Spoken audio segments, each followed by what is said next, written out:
Hoy tengo la responsabilidad de compartir la palabra del Señor referente a lo que hemos estado estudiando en las últimas semanas, que pues es sobre la primera epístola a los tesalonicenses. Bueno, si escuchan que hablo un poco raro, es porque nos dio gripa esta semana. Entonces, gracias a Dios ya vamos saliendo, pero bueno, por ahí si de repente escuchan algo raro, ya saben la razón. El día de hoy vamos a leer la primera epístola a los tesalonicenses en el capítulo 5 de los versículos 14 y 15. Pero antes de que continuemos con ello, bueno, hay por ahí un cuento infantil que, pues bueno, es evidentemente un cuento infantil, pero es curioso porque toca de cierta manera lo que vamos a ver el día de hoy. Este cuento habla acerca de un pequeño chimpancé que se llamaba Bono, ¿sí? Y este chimpancé, este Bono, iba a hacer su fiesta de cumpleaños, ¿sí? Entonces, el Bono iba a la escuela, ¿no?, de los animalitos, y ahí iban animales pues de todas las clases, ¿verdad? Y Bono, cuando ya estaba haciendo con su mamá su fiesta de cumpleaños, pues él quería invitar a toda su clase, ¿verdad? Como muchos niños acostumbran a hacerlo. Por ahí tenía algunos amigos, Carlos, que era una cebra, tenía otro amigo que se llamaba José, y que José, con su pelaje lleno de puntitos blancos, podías darte cuenta que era un ciervo, ¿verdad? También tenía otro amigo que se llamaba Jorge, y Jorge, con el color de sus plumas, podías darte cuenta que era un perico. También otro de los amigos de Bono se llamaba Andrés, y Andrés tenía una trompa muy larga y unas orejas muy grandes, ¿verdad? Porque era un elefante. Entonces Bono iba con su mamá, y cuando estaban haciendo las compras para la fiesta de cumpleaños de Bono quería llevar pencas y pencas de plátanos, porque él decía, ¿a quién no le gustan los plátanos, verdad? Entonces él quería llevar todas las pencas de plátanos que se encontraba en el camino para su fiesta de cumpleaños. En el cuento se narra que al final Bono entendió que aunque a él le gustaban las pencas de plátanos y era su comida favorita, él tenía que entender que no todas las personas necesitan comer pencas de plátanos, ¿verdad? Porque su amigo, que era una cebra, pues a lo mejor no podía comer solamente pencas de plátanos, ¿verdad? O su amigo, que era un perico, pues tampoco podía comer los plátanos con tanta emoción, ¿verdad? Como se los comía Bono. Lo que entendió Bono en este cuento es que todos necesitan comer, porque pues es una necesidad, ¿verdad? Pero que cada quien necesitaba diferentes tipos de comida. Y es curioso porque en la vida de los cristianos todos necesitamos ciertos cuidados, pero los cuidados que cada uno necesitamos no son los mismos que necesitas tú, que necesita el que está junto a ti, que necesito yo. Entonces, eso es lo que ahorita vamos a ver que nos dice Pablo.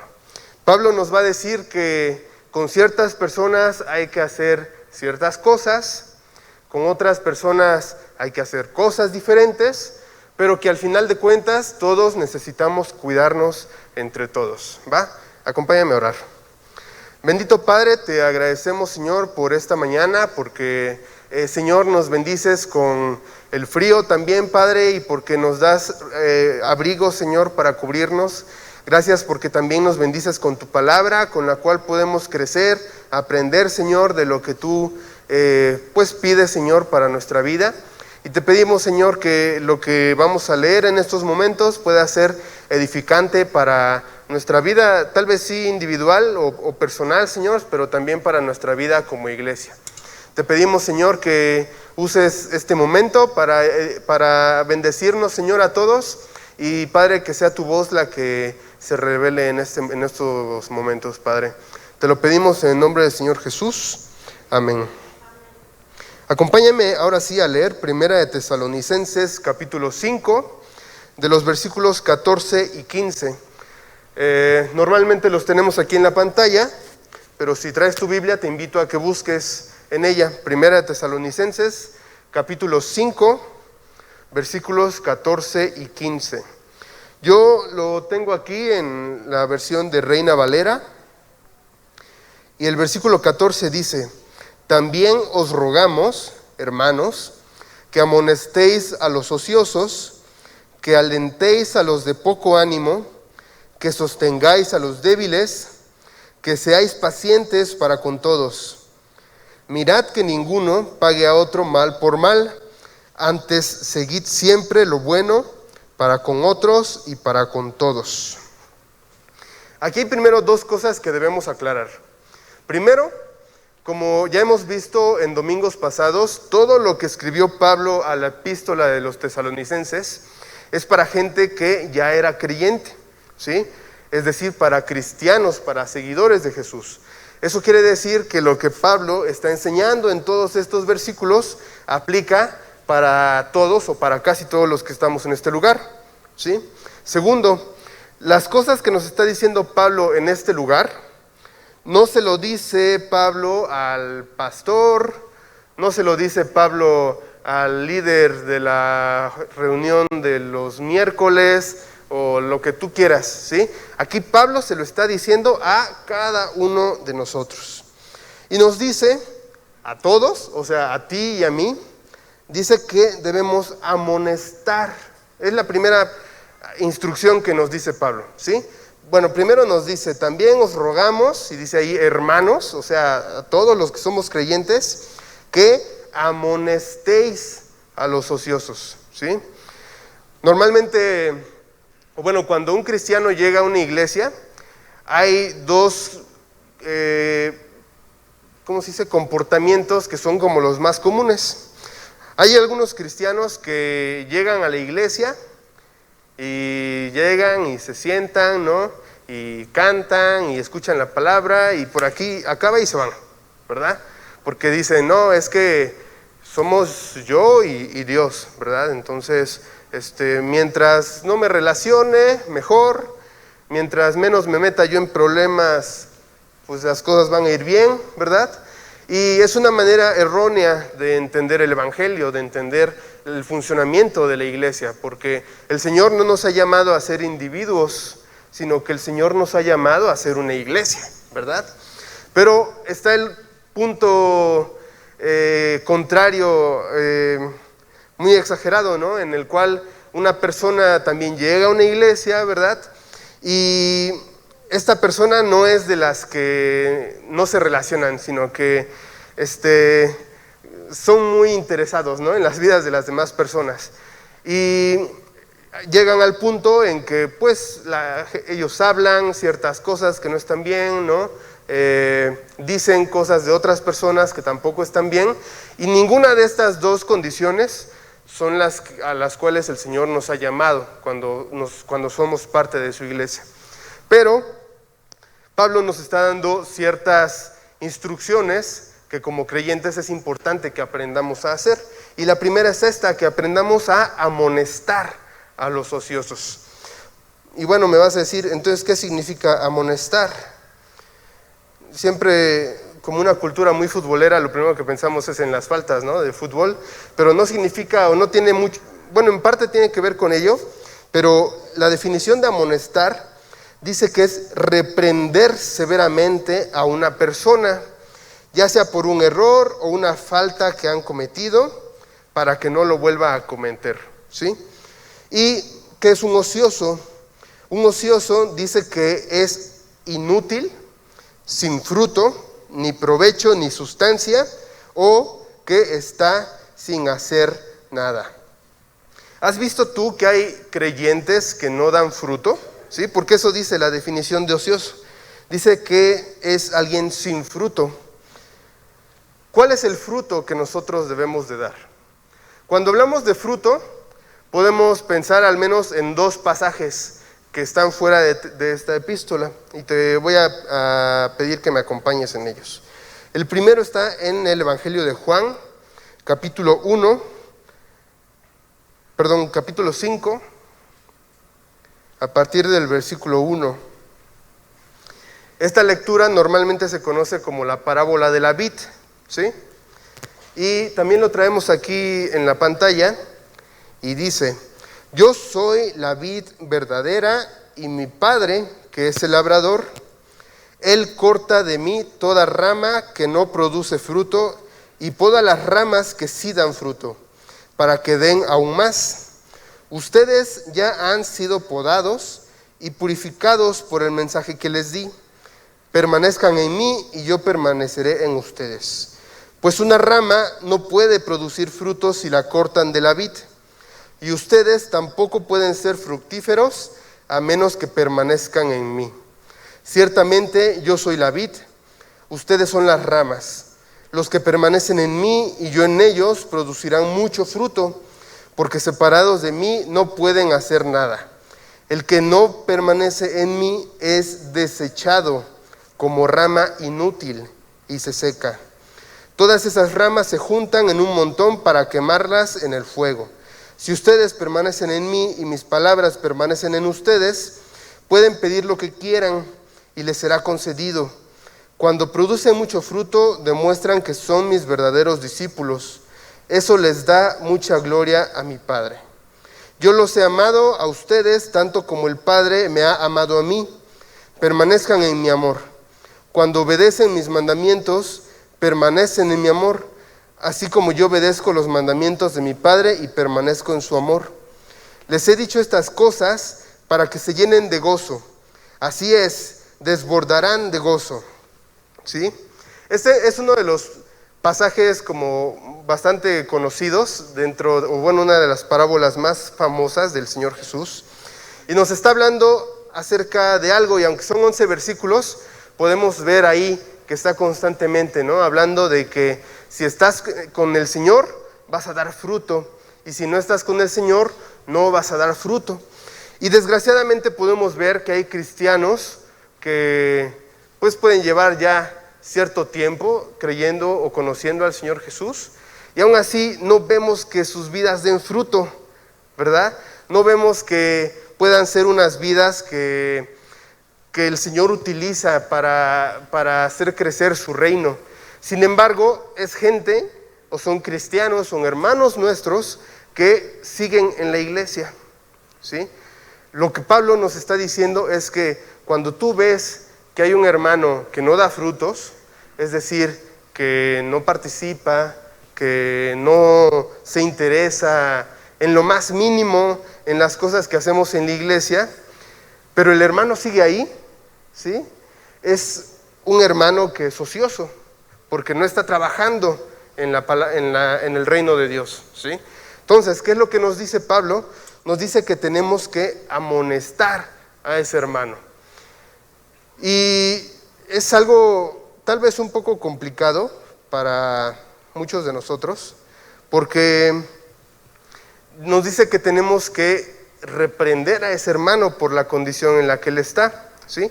Acompáñame a leer otro versículo que está en Gálatas, capítulo 5, versículos 22 y 23. Esta lectura o estos versículos se conocen mucho como los frutos del Espíritu, ¿sí? Y dice: mas el fruto del Espíritu, se refiere al Espíritu Santo, al Espíritu de Dios, dice, es amor, gozo, paz, paciencia, benignidad, bondad, fe, mansedumbre, templanza. Y dice, contra tales cosas no hay ley, ¿sí? Entonces, si tú has notado que dentro de nuestra iglesia, de nuestra congregación, hay hermanos que no dan amor, que no dan gozo, que no dan paz, ni cualquiera de los frutos del Espíritu que están nombrados en Gálatas 5, nos dice la palabra que son hermanos que pues no están ahora sí que haciendo su parte, ¿sí? Lo que Pablo nos está pidiendo es que nosotros, que hemos visto de alguna manera que estos hermanos necesitan pues como un jalón de orejas, literalmente, es nuestra responsabilidad hacerlo, ¿sí? Es algo un poco complicado, ¿sí? Porque siempre está, ¿no?, como la sensación de que podemos generar algún tipo de roce, pero el Señor nos llama a hacerlo, ¿sí? Y si el Señor nos llama a hacerlo, pues también tenemos que pedirle ayuda a nuestro Señor cuando sintamos la necesidad de hacerlo. Pablo no está diciendo, si ves que alguien está ocioso, ve y dile a tu pastor que le llame la atención, ¿no, verdad? Tampoco dice, ve y cuéntale a quien más confianza le tengas, dice, ¿no, verdad? Dice, cuando veas, bueno, ya tal cual dice Pablo, dice que amonestéis a los ociosos, así de simple, ¿sí? ¿Por qué? ¿Por qué necesitamos amonestar a los ociosos? Bueno, ya vimos en la lectura de Juan que dice que el que no permanece en mí, que es lo que dice Jesús, es decir, el que no da fruto, dice, es desechado como rama inútil y se seca, ¿sí? Si tenemos entre nosotros hermanos creyentes que no están dando fruto,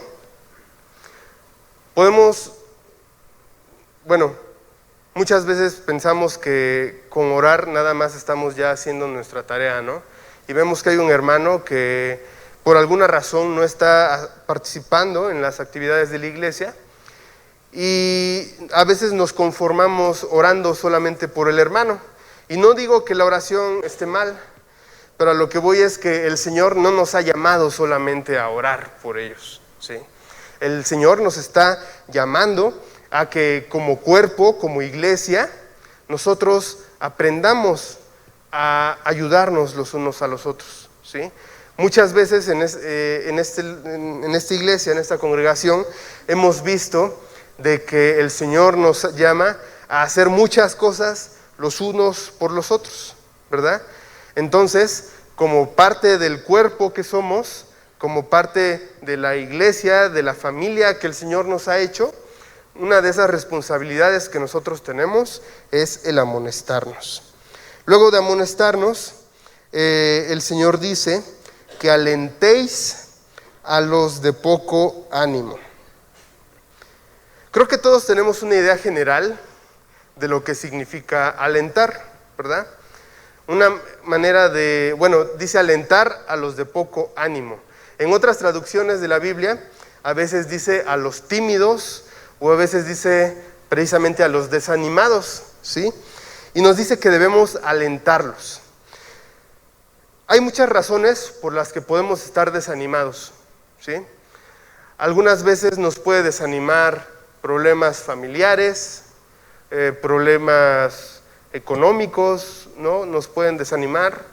A lo mejor problemas dentro de la iglesia, eso también nos puede desanimar, ¿no? Porque vemos que hacemos un montón de cosas y la gente, pues nada más, los hermanos, la iglesia no responde, ¿no?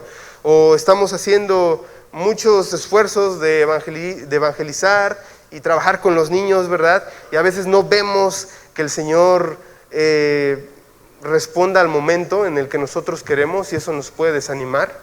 A lo mejor podemos tener también o vernos abrumados por los problemas que vemos allá afuera, ¿no? Vemos que pues hay guerras, hay desastres, hay peligros, ¿no?, de muchos tipos y eso también nos puede desanimar. Entonces, lo que nos está diciendo el Señor es que así como nos gusta hacer cosas que a veces sabemos que no nos hacen bien, también tenemos que tener esas ganas, primero, como ya vimos, de amonestar a los ociosos, pero también nos dice que debemos de alentar a los que tienen poco ánimo. Y si nosotros sabemos que entre nosotros hay hermanos que no están con el ánimo con el que deberíamos de tener, debemos también tener el tacto para poder alentar a esos hermanos que tienen poco ánimo, ¿sí? Porque a veces es muy fácil, ¿no?, cuando estamos sobre la marcha y vemos que alguien anda pues así como desanimado, a veces se nos es muy fácil señalar y decir, órale, apúrate, échale ganas, ¿no? Pero a veces no entendemos las cosas que estas personas están sufriendo o las cosas por las cuales esos hermanos están pasando por un momento difícil. El Señor nos invita a que podamos tener, porque con los ociosos es como más tajante, ¿sí? Con los que no están haciendo nada es más fuerte y dice amonéstalos, pero con los que tienen poco ánimo nos dice aliéntalos. ¿Sí vemos la diferencia entre una cosa y otra? Las cosas que nos pueden desalentar pueden ser muchas, ¿sí? Y a lo mejor las cosas que para ti pueden bajarte los ánimos, puede que para otra persona sea algo pues insignificante, ¿sí? Pero es importante, hermanos, que aprendamos que nuestro ánimo no tiene que depender de las cosas que nosotros tenemos o de las cosas que nosotros hacemos, ¿sí? Porque si yo pongo mis esperanzas en las cosas que yo puedo hacer, pues por acá me da una gripa muy fuerte de esas que te tumban un día, pues ya tu ánimo va a ir para abajo, ¿no? Porque ya no pudiste a lo mejor hacer bien tu trabajo, o porque ya no pudiste hacer tus responsabilidades, etcétera, etcétera. O a lo mejor mi esperanza está puesta en una persona, ¿no? A lo mejor mi esposo, mi esposa, mis padres, ¿no? Pero ¿qué va a pasar cuando estas personas ya no estén en mi vida? Mi ánimo o mis esperanzas pues también van a perderse, ¿no? O si yo baso mi esperanza en las cosas que yo poseo, ¿no? A lo mejor en cierta cantidad de dinero o en poseer ciertos bienes, ¿sí? ¿Qué va a pasar cuando la crisis financiera se vuelva más fuerte, o si alguien me roba lo que yo tengo? Pues mis esperanzas no van a estar en algo que puede darme una verdadera fortaleza, ¿sí?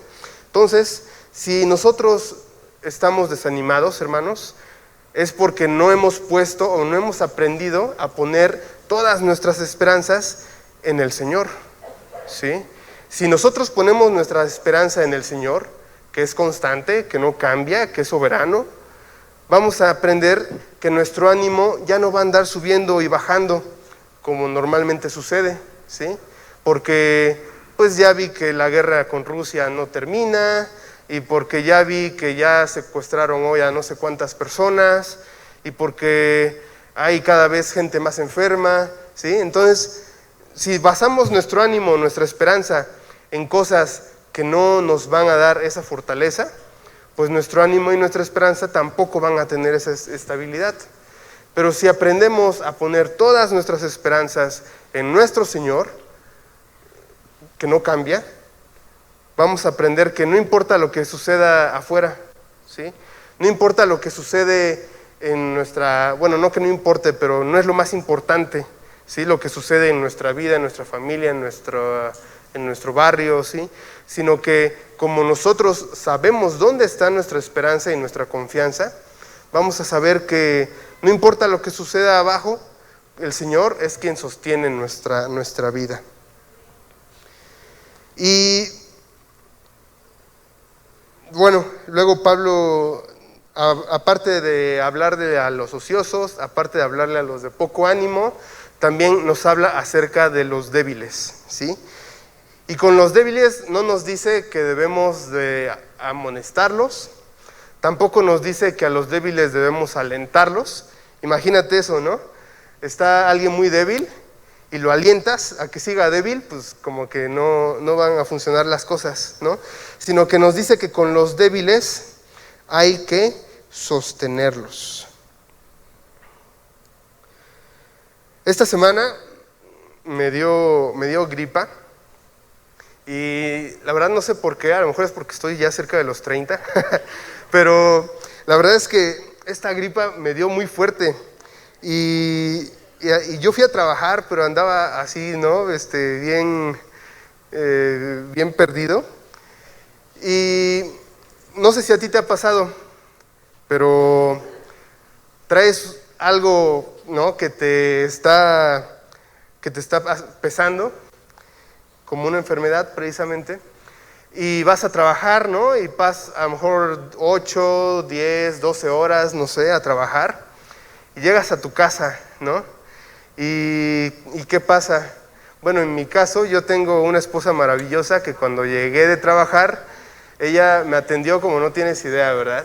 Entonces, yo que llegué débil porque traía pues la temperatura alta, traía mucha congestión nasal, la verdad es una maravilla, ¿verdad? Cuando te atienden de esa manera. Y llegas a tu casa y te dan un té bien rico, ¿verdad? Y te acobijan. Esa es una manera de sostener, a lo mejor es una forma física, ¿verdad? De sostener a alguien débil físicamente. Pero es el mismo concepto que nosotros tenemos que adoptar a los que están débiles en la fe. Ahora, ¿por qué estamos débiles en la fe? Yo veo al menos dos formas por las que podemos estar débiles en la fe. El primero, porque somos nuevos en la palabra. Tiene poco tiempo que el Señor nos ha dado una vida nueva y el Señor nos está enseñando cosas, las cosas, dijéramos, las bases de nuestra fe, ¿sí? Entonces hay dudas, hay preguntas, ¿no? Que son válidas todas y el Señor las va contestando en su debido momento. Es alguien que es débil, ¿no? Es como un niño pequeño, por verlo de alguna manera, y es alguien que necesita ser sostenido, porque no tiene la fortaleza de alguien que ya tiene cierto tiempo conociendo del Evangelio. O hay enfermedad, ¿verdad? Es otra manera en la que podemos estar débiles. Pero si bien el que es nuevo en la fe con el tiempo crece, ¿sí?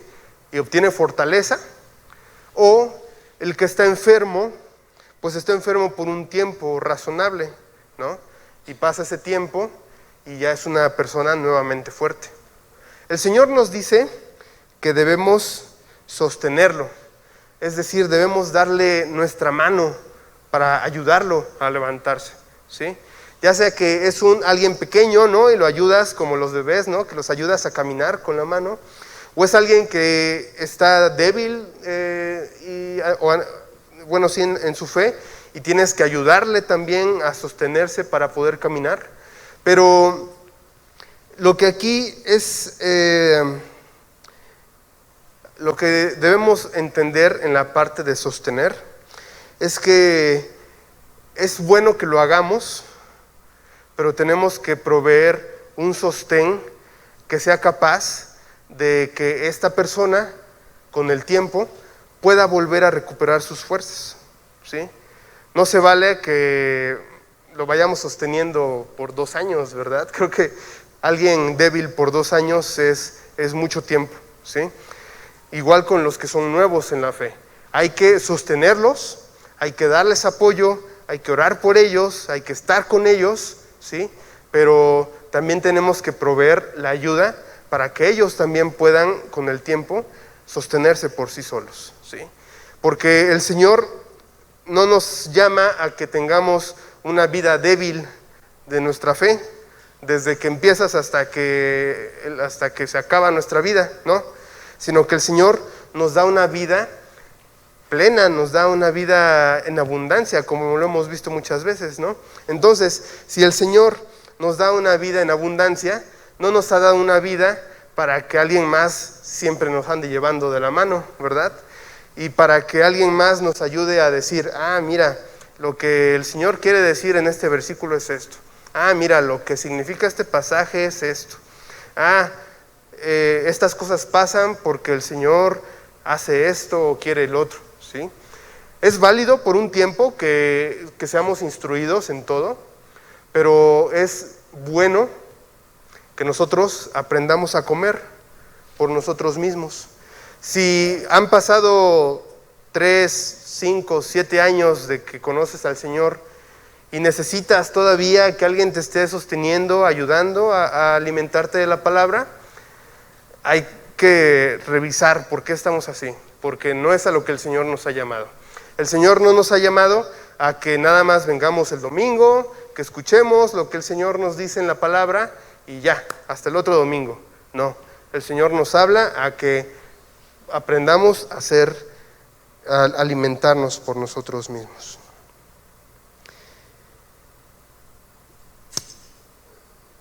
es mucho que hacer, ¿no? O sea, voltea, bueno, no sé exactamente cuántas personas seamos aquí, pero es muy complicado, al menos así lo vemos, ¿no? Con nuestra forma humana de ver las cosas, decir, a ver, ¿quién es ocioso, ¿no? No en el buen sentido, o que digas, o a ver, ¿quién está de poco ánimo? Se me hace que es esa persona, ¿no, verdad? Es complicado, pero es complicado cuando no nos conocemos, ¿verdad? Porque si acaba la reunión y ni siquiera llegamos al último amén y ya estás parándote para irte, pues sí se te va a hacer difícil saber quién es ocioso, quién está desanimado, quién está débil, ¿verdad? Pero si has aprendido a convivir dentro de la iglesia, de la familia que el Señor nos da, es más sencillo saber con quiénes debemos ser más duros y amonestarlos, con quiénes debemos ser más, menos duros, por decirlo de cierta manera, y alentarlos o sostenerlos.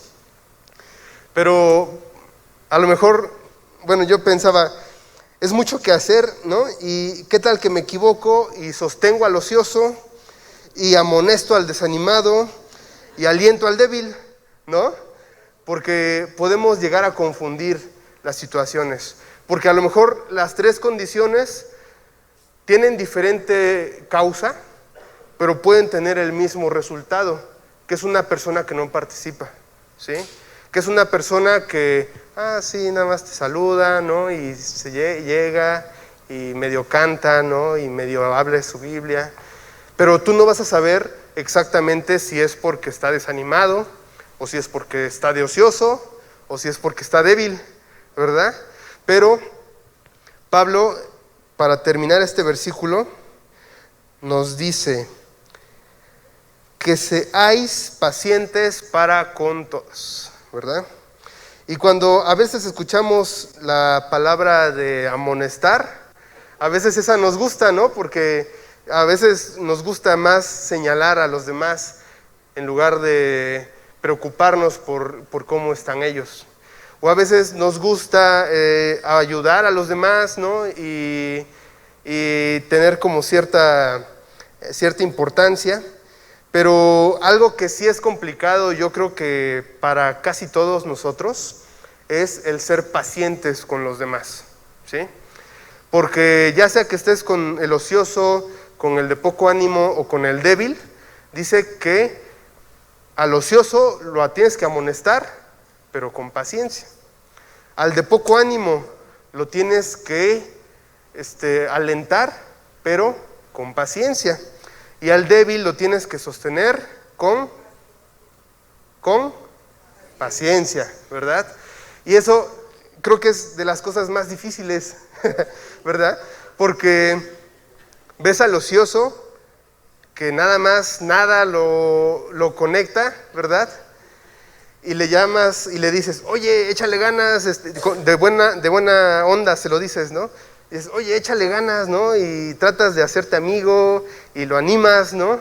Y pasa un mes y sigue igual y le vuelves a decir, ¿no? Y pasan y le dices y no ves resultado, ¿verdad?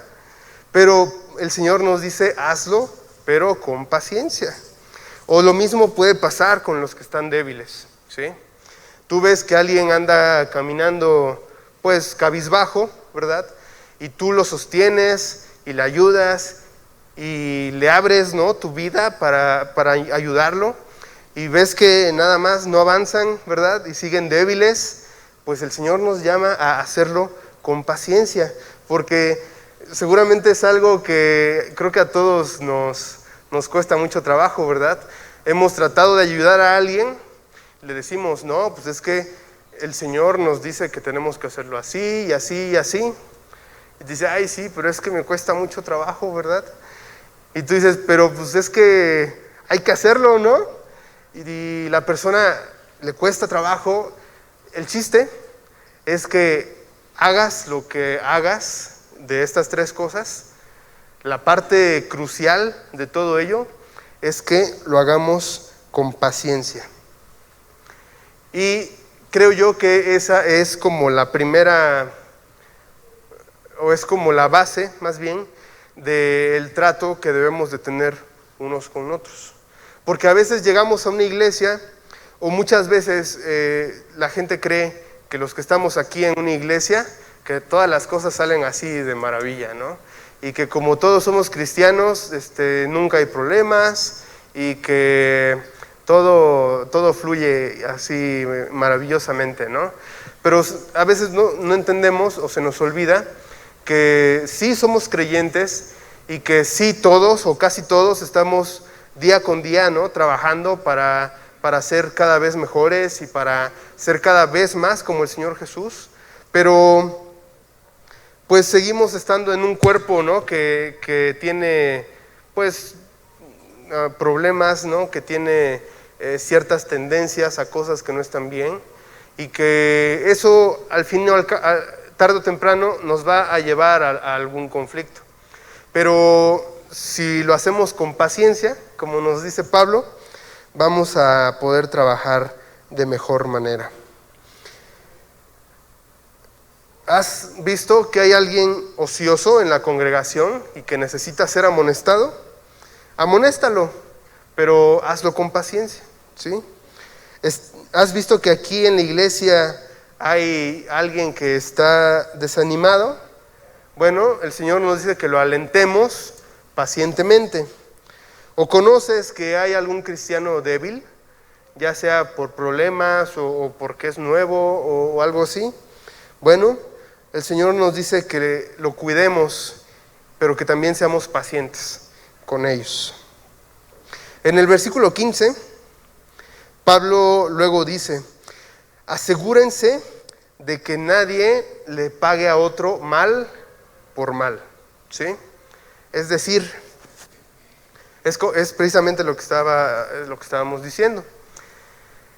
En nuestra congregación, pues, bueno, somos bastantes.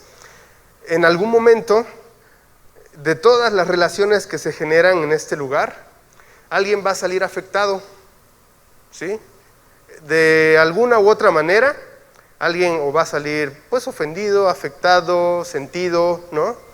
Pero lo que nos está diciendo el Señor es que tú te tienes que asegurar que la persona que salió afectada no se vengue contra aquella persona de la cual se sintió afectada. Esto es algo importante, pero es algo también delicado, ¿sí? Si el Señor te ha dado madurez y sabiduría para actuar, hay que hacerlo, ¿sí? No se lo tenemos que dejar nada más al pastor o al líder del grupo o a quien sea. Nos dice que nosotros, porque en el versículo 14 decía hermanos, ¿sí? Dice, asegúrense que nadie le pague a otro mal por mal, ¿sí?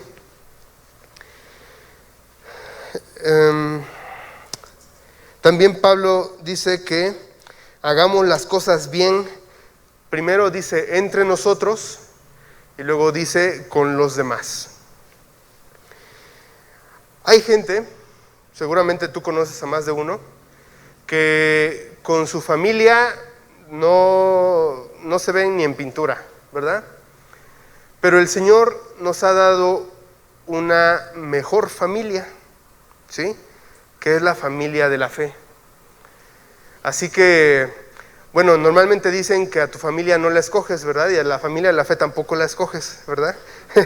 Entonces, a lo que yo quiero llegar es que el Señor nos ha bendecido con muchas personas a nuestro alrededor. Personas que creemos lo mismo, personas que tenemos el mismo objetivo y personas que podemos ya sea amonestarnos, alentarnos o sostenernos, ¿verdad? Y la verdad es que es una bendición, pero a veces es una bendición que rechazamos porque no nos interesamos y ahora sí no socializamos de la manera en la que deberíamos de hacerlo. Pablo primero dice, déjame regresar al versículo. Dice, antes seguid siempre lo bueno unos para con otros y para con todos. Nos está diciendo Pablo, primero trata de estar bien con los que estamos aquí, con nuestros iguales, ¿sí? Si somos capaces, hermanos, de estar bien entre nosotros, que decimos ser cristianos todos, después también vamos a poder ser capaces de hacer lo bueno para con otros, ¿verdad? Porque es bien fácil hacer las cosas buenas para los que hacen cosas buenas para nosotros. Si alguien me saluda con buena cara, pues es fácil saludarlo con buena cara, ¿verdad? Es por eso que creo que es más fácil hacerlo entre nosotros. Pero allá afuera, cuando alguien no te da los buenos días o habla mal de ti, ¿no? O siempre están procurando hacer algo para que tú caigas, pues es más difícil, ¿no? Darle los buenos días sonriéndole, ¿verdad? Aunque ellos pues no sientan lo mismo hacia ti. Entonces, aquí tenemos un buen lugar para empezar a generar eso. Y si el Señor nos ha llamado a ser iglesia, a ser familia, a ser hermanos, pues qué mejor que entre nosotros podamos también entre nosotros mismos hacer las cosas buenas, ¿sí? Dice primero que nadie pague a otro mal por mal, sino que hagamos lo bueno entre nosotros, y ya que hicimos lo bueno entre nosotros, ahora sí podemos hacer lo bueno para con todos, ¿sí? Quiero que voltees hacia quien esté a tu lado, que no sea nadie de tu familia. Quiero que voltees, ¿sí? ¿En serio? Y que le digas, voy a ser paciente contigo y voy a hacer lo bueno para contigo. ¿Sí? A lo mejor vas a conocer a alguien nuevo el día de hoy. Allá atrás también no veo que nadie lo haga. Entonces voltea y di, voy a ser paciente contigo y voy a hacer lo bueno para contigo. ¿Sí? Eso es, hermanos, lo que el Señor nos dice el día de hoy. Vamos a orar. Padre amado, te agradecemos, Señor, por tu palabra y porque, Señor, a través de tu palabra entendemos que aún hay muchas cosas, Señor, que nos faltan o que fallamos, Señor. Te pedimos que nos ayudes a primero, Señor, a hacer lo que nos has instruido, Señor, acerca de los ociosos, acerca de los desanimados y de los débiles, Señor. Pero, Padre, te pedimos que en esta sociedad o en esta manera de convivir que nos has dado, Señor, podamos aprender también a hacerlo con amor, Señor. Te pedimos, Padre, que bendigas tu palabra y que, Señor, tu palabra también pueda ser, como siempre, viva y eficaz para, Señor, nosotros también poder llevarla a la práctica, Señor. Te agradecemos por esto, Padre, y, Señor, te bendecimos en el nombre del Señor Jesucristo. Amén.